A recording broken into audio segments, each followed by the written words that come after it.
بسم اللہ الرحمن الرحیم۔ ماہ رمضان کے فضائل و برکات۔ حضرت ابو ہریرہ رضی اللہ تعالیٰ عنہ راوی ہیں کہ رسول کریم صلی اللہ علیہ وسلم نے فرمایا، جب ماہ رمضان کی پہلی رات آتی ہے تو شیاطین اور سرکش جنات کو قید کر دیا جاتا ہے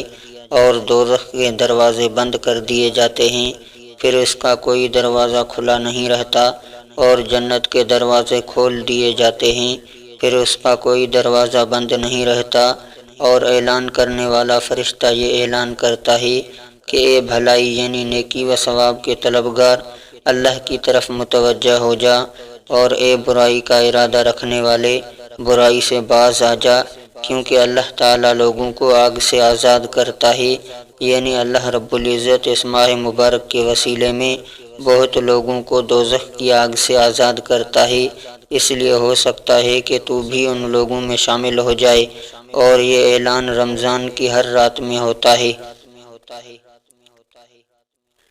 ماہ رمضان کے شروع ہوتے ہی شیاطین کو اس لیے قید کر دیا جاتا ہے تاکہ وہ روزہ داروں کو نہ بہکائیں اور ان کے دلوں، وسوسوں اور گندے خیالات کا بیج نہ بوئیں۔ چنانچہ اس بات کا سب سے بڑا ثبوت یہ ہے، ماہ رمضان میں اکثر گناہگار گناہوں سے بچتے ہیں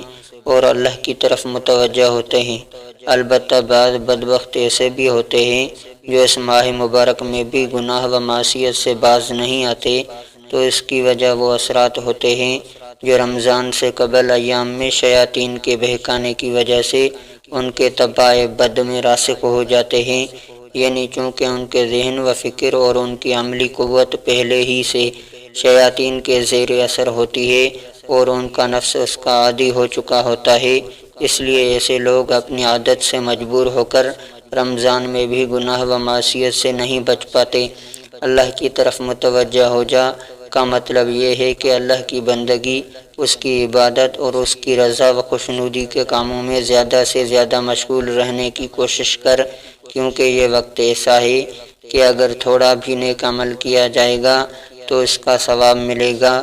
اور معمولی درجہ کی نیکی بھی سعادت و نیک بختی کے اونچے درجے پر پہنچائے گی۔ اسی طرح برائی سے باز آ جا کا مطلب یہ ہے کہ گناہ و معصیت کے راستے کو چھوڑ دے، نیکی و بہتری کے راہ اپنا لے، اپنے کیے ہوئے گناہوں سے توبہ کر اور اللہ کی طرف اپنی توجہ لگا دے، کیونکہ قبولیت دعا اور مغفرت کا یہ بہترین وقت ہے۔